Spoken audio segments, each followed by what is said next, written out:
अस्सलाम वालेकुम एवरीवन। सो आज की इस वीडियो में हम एक्सरसाइज 1.3 का जो क्वेश्चन नंबर 4 है वो हम स्टार्ट करते हैं। सो क्वेश्चन नंबर 4 से पहले हम एक इम्पॉर्टेंट रिज़ल्ट का जो प्रूफ है वो हम डिस्कस कर लेते हैं और उसी प्रूफ को यूज़ करते हुए हमने क्वेश्चन नंबर 4 के ऑलमोस्ट सारे ही पार्ट्स जो हैं वो सॉल्व करने हैं। सो सबसे पहले हम एक इम्पॉर्टेंट रिज़ल्ट की तरफ मूव करते हैं। So this is the important result that we have to prove, and this important result will be used to solve each and every part of question number 4. So इसकी जो left hand side है, left hand side से हम start करते हैं और हम right hand side को अप्रोच करेंगे। सो बच्चों, लेफ्ट हैंड साइड में आपके पास ये जो टर्म 1 + 1 डिवाइडेड बाय n है, इसको हम एक्सपेंड करते हैं। इसको हम एक्सपेंड करते हैं by using binomial series. So binomial series का जो कंसेप्ट है, ये सबसे पहले मैं आपको थोड़ा सा आइडिया दे देता हूँ। आप लोगों ने ऑफ कोर्स पढ़ा होगा। यहाँ पे मैं लिख लेता हूँ बाइनोमियल सीरीज। अगर आपके पास ये लिखा हो 1 + x to raise power n, तो इसको हम किस तरह से एक्सपेंड करते हैं? 1 + nx + n into n - 1 x square divided by 2 factorial plus n into n - 1 into n - 2 x to raise power 3 divided by 3 factorial plus so on. So आपके पास जब भी इस तरह का कोई कम्बिनेशन हो 1 + x to raise power n, उसको हम इस तरह से एक्सपेंड करते हैं और ये जो फॉर्म है इसको बाइनोमियल सीरीज की फॉर्म बोलते हैं। सो इसको हमने यूज़ करना है यहाँ पे एक्सपेंड करने के लिए। सो बच्चों, अगर आप गौर करें तो सिंपल x की जगह पर 1/n आ गया है, बाकी सब कुछ वही है। सो जहाँ भी x नज़र आ रहा है आपको, आपने उसकी जगह पे 1/n पुट करना है। So 1 + 1/n to raise power n, इसको हमने with the help of binomial series expand करना है। बाइनोमियल सीरीज का जो जनरल फार्मूला है मैंने आपको सामने लिख दिया है। तो यहाँ पे आप x को रिप्लेस कर दें 1/n से। 1 + n वैसे ही रहा, x की जगह पे 1/n पुट किया, प्लस n इंटू n - 1 वैसे ही रहा, और x की जगह पे आपने पुट करना है 1/n square divided by 2 factorial, plus similarly यहाँ पर भी हमने ऐसे ही करना है n into n - 1 into n - 2। x की जगह पर आपने क्या पुट करना है? 1/n, और यहाँ पे x का क्यूब था तो 1/n का क्यूब हो गया, 3 फैक्टोरियल प्लस सो ऑन। सो अब हमने बच्चों क्या करना है कि इसको हम सिंप्लीफाई करते हैं। सो लेफ्ट हैंड साइड वैसे ही रहेगी, यहाँ पे मैं लिख लेता हूँ 1 + 1/n to raise power n, this is equal to, देखिए यहाँ पे हमारे पास 1 पहली टर्म ऐसे ही रहेगी, प्लस ये जो n है ये n से डिवाइड हो रहा है तो ये कैंसिल हो गए, क्या बचा?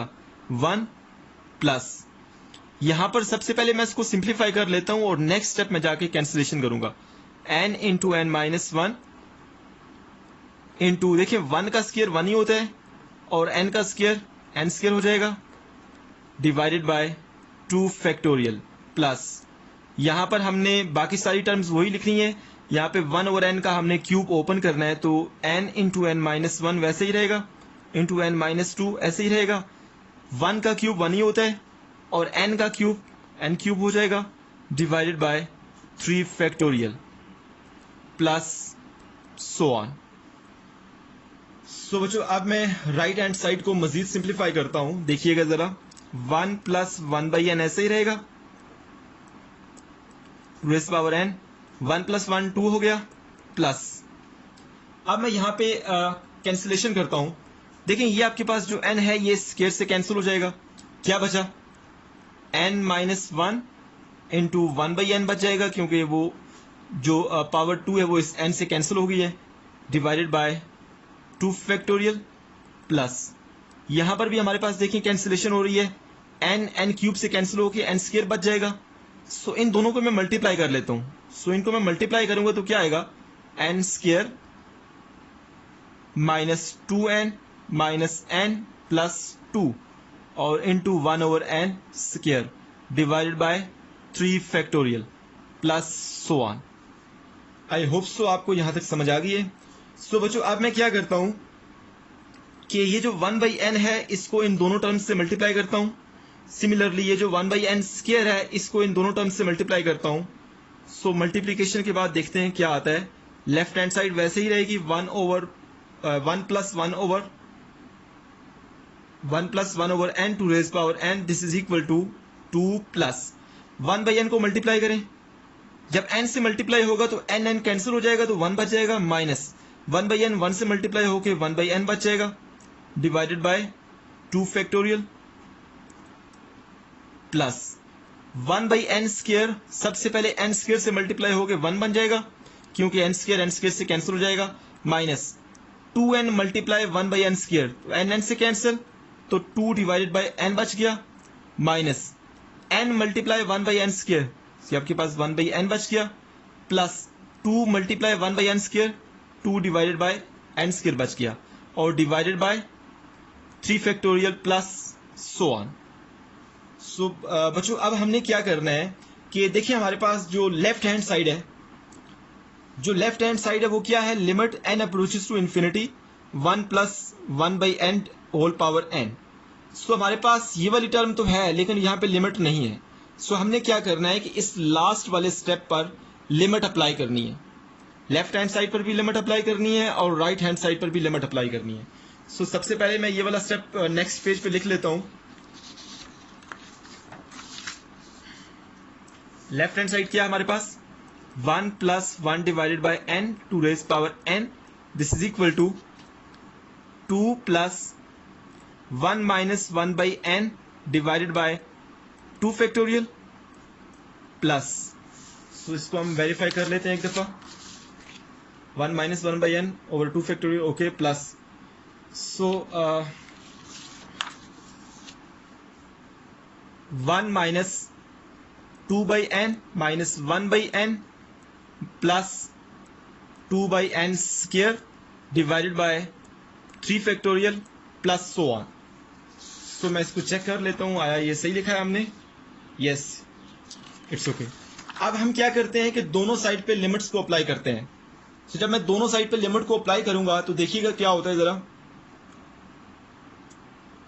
सो applying limit n goes to infinity on both side, so left hand side क्या हो जाएगी, limit n approaches to infinity 1 plus 1/n to raise power n, this is equal to, बच्चों राइट हैंड साइड पर सबसे पहले हम लिखेंगे limit n approaches to infinity और ये सारी चीज ब्रैकेट में। सो हम डायरेक्ट लिमिट को राइट हैंड साइड पे अप्लाई कर लेते हैं। ये आपके पास वो जो हमने इंपॉर्टेंट रिजल्ट प्रूव करना था उसकी लेफ्ट हैंड साइड बन गई है। राइट हैंड साइड पर जहां भी आपको n नजर आ रहा है आपने उसकी जगह इंफिनिटी डायरेक्ट अप्लाई कर देना है। 2 प्लस यहां पे पुट करें 1 minus infinity divided by 2 factorial plus, जहां भी आपको n नजर आ रहा है बच्चों आपने वहां पे इंफिनिटी पुट करना है।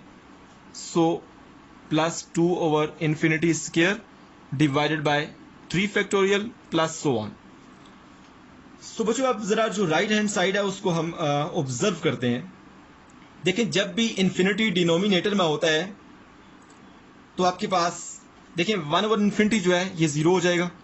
जब भी इंफिनिटी डिनोमिनेटर में होता है तो आपके पास ये 0 हो जाता है। सो 2 प्लस 1 माइनस 0 तो 1 ही बचा, डिवाइडेड बाय 2 फैक्टोरियल प्लस ये 2 ओवर इंफिनिटी ये 0 हो जाएगा, 1 ओवर इंफिनिटी 0 हो जाएगा, 2 ओवर इंफिनिटी स्क्वायर ये सारे 0 हो जाएंगे। सिंपल यहां से हमें 1 मिलेगा, 1 ओवर 3 फैक्टोरियल।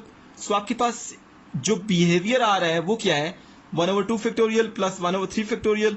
अगली जो टर्म होगी जब उसमें हम limit n goes to infinity apply करेंगे तो 1 ओवर 4 फैक्टोरियल मिलेगा and so on. I hope so आपको ये अंडरस्टैंडिंग हो रही है। सो जब भी इंफिनिटी डिनोमिनेटर में होगा तो वो जो नंबर होगा वो आपके पास 0 को अप्रोच करेगा, मतलब कोई भी नंबर डिवाइडेड बाय इंफिनिटी हो तो वो 0 को अप्रोच करेगा। सो आप जरा मैं इसको सॉल्व कर लेता हूं। 2 प्लस आपके पास जो 2 फैक्टोरियल की वैल्यू होती है उसको हम यहां से लिख लेते हैं डायरेक्ट, आप बेशक कैलकुलेटर से जो है ना वो सॉल्व कर लीजिएगा। 1 ओवर 2 फैक्टोरियल जो होता है वो 1 ओवर 2 होता है, प्लस 1 ओवर 3 फैक्टोरियल 1 ओवर 6 होता है, प्लस 1 ओवर 4 फैक्टोरियल, ये जो 4 फैक्टोरियल होता है ये 24 होता है, 24 प्लस सो ऑन। सो आप with the help of calculator इसको सॉल्व करें। 2 प्लस 0.5 प्लस 1/6 जो होता है this is 0.1667 and so on, plus 1/24 की जो वैल्यू है this is 0.041 and 6667 and so on plus so on. ये सारी वैल्यूज को जब आप ऐड करेंगे, इन सारी वैल्यूज को जब आप ऐड करेंगे तो ये क्या आएगा 2.81 8271 एंड सो ऑन। सो आपके पास ये जो नंबर आया है हमारे पास 2.81 8271 एंड सो ऑन, ये नंबर बेसिकली ई की वैल्यू होती है। ये आपके पास जो ई होता है एक्सपोनेंशियल, ये इसकी वैल्यू होती है। सो इस तरह से हमारे पास जो लेफ्ट हैंड साइड है limit n approaches to infinity 1 + 1/n to raise power n, वो ई के बराबर होता है। सो इस फार्मूले में बच्चों आपने, ये हमने प्रूव कर दिया है, इस फार्मूले में आपने कुछ चीजें याद रखनी है, और जब भी इस तरह का कोई क्वेश्चन आए तो बजाय कि ये कि आप सारे को प्रूव करें, सारे क्वेश्चंस को इस तरह सॉल्व करें और प्रूव करें, आप डायरेक्ट वो कुछ अगर पैरामीटर्स आप याद रखें तो डायरेक्ट आप उसकी वैल्यू लिख सकते हैं। वो पैरामीटर कौन से हैं? सबसे पहले तो ये है कि आपके पास 4 चीजें आपने याद रखनी है। सबसे पहला क्या है कि आपके पास जो लिमिट है वो इन्फिनिटी होनी चाहिए। नंबर 2, यहां पे 1 होना चाहिए, यहां दरमियान में प्लस होना चाहिए। इन्फिनिटी 1 प्लस 3 चीजें हो गई। सो चौथी चीज क्या है कि यहां पे जो भी नंबर होगा, अगर 1/n है तो इसका रेसिप्रोकल पावर में होना चाहिए। यहां पे अगर कोई भी नंबर है और उसका रेसिप्रोकल पावर में है, अगर ये 4 कंडीशन सेटिस्फाई होती हैं तो उसको हम डायरेक्ट ई के बराबर लिख सकते हैं। आई होप सो आपको ये चारों जो पैरामीटर्स हैं इनकी अंडरस्टैंडिंग होगी है। अगर ये 4 पैरामीटर्स आपके पास मौजूद हैं तो आप डायरेक्ट जो है ना, इस तरह का आपके पास कोई भी एक्सप्रेशन हो जिसकी लिमिट इन्फिनिटी हो, उसको आप डायरेक्ट जो है ना वो ई के इक्वल लिख सकते हैं, बजाय ये कि आप ये सारा प्रूफ करें और अपना टाइम ज़ाया करें। सो आई होप सो आपको इस इंपॉर्टेंट रिजल्ट की समझ आ गई है बच्चों। अभी हम जो एक्सरसाइज 1.3 का क्वेश्चन नंबर जो 4 है उसको हम स्टार्ट करते हैं। सो अभी हम क्वेश्चन नंबर जो 4 है उसको स्टार्ट करते हैं। क्वेश्चन नंबर 4 की स्टेटमेंट क्या है? Express each limit in terms of e. आपके पास ये जितने भी पार्ट्स हैं इसमें लिमिट्स गिवन है, ठीक है ना? किसी एक्सप्रेशन के ऊपर लिमिट गिवन है, आपने इसकी एक्सप्रेशन की जो लिमिट है वो इन टर्म्स ऑफ ई जो है वो शो करनी है। सो इसको हम with the help of the important result जिसको हमने अभी थोड़ी देर पहले प्रूफ किया है, उसको यूज करते हुए इसको हम इन टर्म्स ऑफ ई जो है ना वो एक्सप्रेस करेंगे। सो सबसे पहले बच्चों मैं वो इम्पॉर्टेंट रिजल्ट यहाँ पे लिख देता हूँ। हमें पता है कि चूंकि limit n approaches to infinity 1 + 1/n to raise power n, this is equal to e. हमें पता है कि आपके पास इस तरह की जो लिमिट होती है वो ई के बराबर होती है, ये हमने अभी थोड़ी देर पहले प्रूफ भी किया है। अच्छा, इस लिमिट में 4 चीजें जो है ना वो काबिल गौर हैं जिनको आपने याद रखना है, अपने दिमाग में रखना है, और अगर वो 4 कंडीशन 4 प्रॉपर्टीज अगर सेटिस्फाई होती हैं तो ये जो लेफ्ट हैंड साइड है वो राइट हैंड साइड ई के बराबर होगी। वो 4 कंडीशन कौन सी है? सबसे पहले तो आपके पास ये जो लिमिट है ये इन्फिनिटी को अप्रोच करना चाहिए। दूसरा, ये 1 था। दूसरा, हमारे पास यहां पे 1 होना चाहिए। नंबर 3, यहां पे प्लस होना चाहिए। एंड नंबर 4, यहां पे जो भी नंबर है उसका रेसिप्रोकल पावर में होना चाहिए। अगर ये 4 आपके पास जो कंडीशंस हैं ये सेटिस्फाई होती हैं तो इस तरह की लिमिट को हम डायरेक्ट ई के इक्वल लिख सकते हैं, क्योंकि हमने इसको प्रूव भी किया है। आप बेशक प्रूव कर लें, क्योंकि वो टाइम का ज़ाया ही है, तो मैं आपको यही रिकमेंड करूंगा कि आप ये किसी भी लिमिट में ये 4 चीज़ें जो हैं वो आइडेंटिफाई करें। अगर ये 4 चीज़ें एग्जिस्ट करती हैं तो आप उसको डायरेक्ट ई के इक्वल लिख सकते हैं, आपके नंबर नहीं कटेंगे। ओके, सो हम अपने इस गिवन पार्ट में अगर हम गौर करें तो देखिए हमारे पास यहाँ पे इन्फिनिटी को अप्रोच कर रहे हैं लिमिट, इट्स ओके। नंबर 2, यहाँ पे 1 भी है, दूसरी कंडीशन सेटिस्फाई हो रही है। यहाँ पे प्लस भी है, तीसरी कंडीशन सेटिस्फाई हो रही है। अब यहाँ पे जो नंबर है 1/n, 1/n का जो रेसिप्रोकल है वो n होता है, 2n नहीं होता। सो हमें पावर में n चाहिए, 2n नहीं चाहिए। सो मैं यहाँ पे क्या करता हूँ जरा देखिएगा। लिमिट की प्रॉपर्टी ये है कि वो किसी भी एक्सप्रेशन जिसकी पावर को समथिंग लिखी हो उसके अंदर जाके अप्लाई हो सकती है। सो यहाँ पे मैं अप्लाई करता हूँ limit n approaches to infinity 1 + 1/n to raise power n, और इस सारे की पावर हम 2 लिख लेते हैं। देखें जो बाहर वाली पावर है इस अंदर वाली पावर से मल्टीप्लाई होगी तो 2n बन जाएगा ना। हमने इस n और 2n को सेपरेट क्यों किया है, क्योंकि हमें 1/n का रेसिप्रोकल पावर में n चाहिए, ना कि 2n चाहिए। अब आपके पास ये जिसको मैंने अंडरलाइन किया है ये किसके बराबर है, by using this formula, this important result, ये e के बराबर है। इसको मैं e लिख सकता हूँ, और क्योंकि आपके पास जो बाहर पावर 2 है तो यहाँ पे 2 आ जाएगा। तो इस तरह से हमारे पास ये जो गिवन पार्ट है इसकी जो ई फॉर्म है वो ये वाली है, ई स्क्वायर। आई होप सो आपको जो पार्ट नंबर 1 है इसकी अंडरस्टैंडिंग हो गई है। बच्चों अब हम पार्ट नंबर जो 2 है उसकी बात कर लेते हैं। पार्ट नंबर 2 हमारे पास जो क्वेश्चन है वो देख लेता हूं मैं। This is limit n approaches to infinity 1 + 1/n to raise power n/2। बच्चों यहां पर भी हमने उन 4 कंडीशंस को आइडेंटिफाई करना है। पहली कंडीशन क्या है कि यहाँ पे जो लिमिट है वो इन्फिनिटी को अप्रोच करनी चाहिए, सही है। यहाँ पे 1 भी है, दूसरी कंडीशन सेटिस्फाई होगी। यहाँ पे प्लस भी है, तीसरी कंडीशन सेटिस्फाई होगी। अब यहाँ पे जो नंबर है उसके रेसिप्रोकल पावर में चाहिए। नंबर क्या है 1/n, इसका रेसिप्रोकल क्या होता है n होता है। हमें पावर में n चाहिए, ना कि n/2 चाहिए। क्या मैं इसको लिख सकता हूँ, limit n approaches to infinity 1 + 1/n to raise power n × 1/2। इसको मैं ऑफकोर्स लिख सकता हूं, ये जो n/2 है इसको मैं लिख सकता हूं n × 1/2। अब मैं क्या करता हूं कि यहां पे limit n approaches to infinity 1 + 1/n to raise power n और होल पावर 1/2 लिख लेता हूं। बाय यूजिंग लिमिट प्रॉपर्टी मैं इसको ऐसे लिख सकता हूं।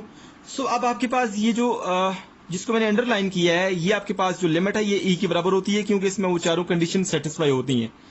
इसको मैंने e के इक्वल लिख लिया, और क्योंकि होल पावर 1/2 है तो यहाँ पे पावर 1/2 आ जाएगी। आपके पास इस पार्ट नंबर 2 में जो लिमिट गिवन है इसकी जो e फॉर्म है वो e टू रेज पावर 1/2 है। आई होप सो आपको ये जो 2 पार्ट्स हैं दोनों की अंडरस्टैंडिंग हो गई है। अब हम पार्ट नंबर 3 की तरफ मूव करते हैं। बच्चों भी हम पार्ट नंबर 3 स्टार्ट करते हैं। पार्ट नंबर 3 से पहले मैं एक चीज़ आपको बताना चाहूँगा कि हमने जो इम्पोर्टेंट रिजल्ट अभी थोड़ी देर पहले प्रूव किया है, मैंने सिर्फ इस चीज़ को अपने दिमाग में रखते हुए यहाँ पे प्लस का साइन नहीं डाला। यहाँ पे कि जब भी आपके पास लेट्स सपोज कोई नंबर 2 लिखा हुआ है, जब इसके साथ कोई साइन नहीं होगा तो ऑफकोर्स प्लस का साइन होगा, ठीक है ना। जब लेट्स सपोज 10 है तो 10 के साथ कोई साइन नहीं होगा तो वो प्लस का साइन होगा। इस रिजल्ट में यहाँ पे प्लस इन्फिनिटी आता है, मैंने प्लस इन्फिनिटी लिखा नहीं है। ये है आपके पास जो इन्फिनिटी मैंने लिखा है वो प्लस इन्फिनिटी ही है, ठीक है ना, इससे आपने कंफ्यूज नहीं होना। आपके पास जो पार्ट नंबर 1 और पार्ट नंबर 2 हमने किए हैं क्वेश्चन नंबर 4 के, उसमें भी प्लस इन्फिनिटी आता है। आप इन्फिनिटी के साथ कोई साइन नहीं लिखेंगे तो वो प्लस इन्फिनिटी ही कंसीडर किया जाएगा। बाय द वे अभी हम पार्ट नंबर जो 3 है उसकी तरफ मूव करते हैं। Limit n approaches to plus infinity 1 - 1/n to raise power n। बच्चों हमने यहाँ पे वो 4 जो आपके पास कंडीशंस हैं उनको आइडेंटिफाई करना है। वो 4 कंडीशन कौन सी हैं? सबसे पहले तो लिमिट जो है वो इन्फिनिटी को अप्रोच करना चाहिए। चलो हम इसको करेक्ट कर लेते हैं, प्लस इन्फिनिटी को अप्रोच करना चाहिए। नंबर 2 यहाँ पे 1 होना चाहिए, यहाँ पे साइन प्लस का होना चाहिए, लेकिन यहाँ पे देखें माइनस का साइन आ गया है। इसको सबसे पहले हम प्लस करते हैं। देखें limit n approaches to plus infinity, ये आप इन्फिनिटी लिखें या प्लस इन्फिनिटी लिखें इट्स ओके, ठीक है ना। अगर प्लस का साइन नहीं होगा तो प्लस इन्फिनिटी ही कंसीडर किया जाएगा। 1 प्लस, क्या मैं इसको ऐसे लिख सकता हूं 1 प्लस इंटू -1/n, क्या मैं इसको ऐसे लिख सकता हूं? देखिए हमें यहाँ पे प्लस का साइन चाहिए था ना, इन्फिनिटी को अप्रोच करना चाहिए, 1 होना चाहिए, यहाँ पे प्लस का साइन होना चाहिए। 3 कंडीशन सेटिस्फाई हो गई। अब हमें यहाँ पे माइनस था, हमने प्लस लिख लिया और ब्रैकेट के अंदर माइनस लिख लिया, तो प्लस माइनस माइनस ही हो जाएगा। अब एक यहाँ पे जो चेंज आई है वो क्या है? देखिए यहाँ पे जो नंबर है -1/n, इसका रेसिप्रोकल -n होता है। पावर में हमें -n चाहिए, ना कि +n चाहिए। मैं क्या करता हूं कि जो पावर में n है उसको माइनस से मल्टीप्लाई भी कर लेता हूं और डिवाइड भी कर लेता हूं, या मल्टीप्लाई डिवाइड करने को रहने दें आप। अगर आप इसको इस फॉर्म में लिख लें, देखें 1 + -1/n to raise power minus into -n, क्या मैं इसको ऐसे लिख सकता हूं? क्योंकि हमें पावर में माइनस चाहिए तो मैं माइनस इंटू -n लिख लेता हूं। माइनस माइनस प्लस हो जाएगा, ये ओरिजिनल जो है हमारे पास। अब मैं क्या करता हूं, limit n approaches to infinity 1 plus भी है माइनस 1/n नंबर है और इसका रेसिप्रोकल माइनस n चाहिए। सो हम जो बाहर माइनस है उसको हम अलग कर लेते हैं -1। ये माइनस लिखे या -1 लिखे एक ही बात है, ठीक है ना। सो -1 को मैंने इरादा कर दिया। देखिए अब हमारे पास वो चारों कंडीशन सेटिस्फाई हो रही हैं। लिमिट जो है वो भी प्लस इन्फिनिटी को अप्रोच कर रहा है, 1 भी है प्लस भी है। यहाँ पर जो भी नंबर है उसका रेसिप्रोकल भी पावर में हमने बना ली है। सो आपके पास ये जिसको मैंने अंडरलाइन किया है ये e के बराबर है और होल पावर क्योंकि -1 है तो आपके पास ये आ गया। इसको आप प्लस फॉर्म में लिखना चाहें तो आप इसको फ्रैक्शन में ले जाएं 1/e। सो आपके पास इस गिवन पार्ट की जो e फॉर्म है वो ये है 1/e। सो अभी हम पार्ट नंबर 4 की तरफ मूव करते हैं। सो पार्ट नंबर 5 की बात करते हैं। पार्ट नंबर 5 में भी हमने वो 4 कंडीशन जो है उनको आइडेंटिफाई करना है। अगर वो 4 कंडीशन सेटिस्फाई हो रही हैं तो उसको हम डायरेक्ट e के इक्वल लिख सकते हैं। तो पहली कंडीशन क्या है कि जो लिमिट है वो इन्फिनिटी को अप्रोच करनी चाहिए, प्लस इन्फिनिटी को अप्रोच करनी चाहिए। यहाँ पे 1 होना चाहिए, यहाँ पे प्लस होना चाहिए एंड द लास्ट वन यहाँ पे जो भी नंबर है उसका रेसिप्रोकल पावर में होना चाहिए। अब नंबर क्या है 1/3n, इसका रेसिप्रोकल क्या होता है 3n होता है। पावर में तो सिर्फ n है तो हम पावर में जो n है उसको 3 से मल्टीप्लाई डिवाइड करते हैं। सो देखिएगा जरा, limit n approaches to plus infinity 1 plus 1/3n। Power में जो n है इसको मैं 3 से मल्टीप्लाई करता हूं और 3 से डिवाइड भी कर देता हूं। अच्छा, हमें पावर में क्या चाहिए 3n चाहिए और क्या मैं इसको लिख सकता हूं, देखिएगा जरा, limit n approaches to plus infinity 1 plus 1/3n to raise power 3n multiply 1/3, 3n multiply 1/3 लिख सकता हूं। सो अब मैं क्या करता हूं जरा देखिएगा, limit n approaches to plus infinity 1 plus 1/3n to raise power 3n और इस सारे की पावर जो है वो 1/3 लिख सकता हूं। सो अब आपके पास जिसको मैंने अंडरलाइन किया है ये e के बराबर है क्योंकि इसमें वो चारों आपके पास कंडीशन सेटिस्फाई हो रही है। सो ये e के बराबर है और होल पावर 1/3। सो इस तरह से हमारे पास इस गिवन पार्ट की जो e फॉर्म है वो e टू रेज पावर 1/3 आ गई है। सो बच्चों अभी हम जो पार्ट नंबर 5 है उसको भी देख लेते हैं इधर ही। सो पार्ट नंबर 5 में हमारे पास जो लिमिट है वो मैं लिख लेता हूं, limit n approaches to plus infinity 1 plus 4/n to raise power n। So बच्चों हमारे पास यहां पर भी हमने वो 4 कंडीशंस देखनी है। अगर वो 4 कंडीशन सेटिस्फाई हो रही हैं तो इसको हम डायरेक्ट e के इक्वल लिख देंगे। देखें यहाँ पे लिमिट जो है वो प्लस इन्फिनिटी को अप्रोच कर रही है, 1 भी है प्लस भी है। अब यहाँ पे नंबर क्या है 4/n है, इसका रेसिप्रोकल क्या होता है n/4। अच्छा, हमें पावर में तो n/4 चाहिए लेकिन वहां पे तो n लिखा हुआ है। सो हम क्या करते हैं, पावर में जो n है उसको हम 4 से मल्टीप्लाई भी करते हैं और डिवाइड भी करते हैं। 1 प्लस 4/n ऐसे ही रहेगा। अब ये जो आपके पास n है इसको मैंने 4 से मल्टीप्लाई भी कर दिया और 4 से डिवाइड भी कर दिया। सो हमें क्या चाहिए, पावर में n/4 चाहिए, मतलब ये जो 4 है ये एक्स्ट्रा है यहाँ पे। तो क्या मैं इसको लिख सकता हूँ, limit n approaches to infinity plus infinity 1 plus 4/n to raise power n/4, क्योंकि इसका रेसिप्रोकल n/4 होता है ना, तो हमें n/4 हमने बना लिए पावर में और होल पावर 4 लिख देता हूं। ये बाहर वाली पावर जो है इस अंदर वाली पावर से मल्टीप्लाई होगी तो 4n बन जाएगा ना, जो पहले लिखा हुआ है 4n/4। सो आपके पास जिसको मैंने अंडरलाइन किया ये e के बराबर है और होल पावर 4 है तो यहाँ पे e टू रेज पावर 4 आ गया। सो इस तरह से हमने पार्ट नंबर 5 जो है वो डिस्कस कर लिए। बच्चों सबसे पहले हमने इंपॉर्टेंट रिजल्ट का प्रूफ जो है वो किया है, उसके बाद हमने पहले 5 पार्ट्स में वो डिस्कस किए हैं क्वेश्चन नंबर 4 के। आई होप सो आपको इन 5 पार्ट्स में कोई इशू नहीं है। सो मेरी जो अगली वीडियो होगी उसमें हम क्वेश्चन नंबर 4 के जो रिमेनिंग पार्ट्स हैं वो हम डिस्कस करेंगे। So thank you so much for watching my video.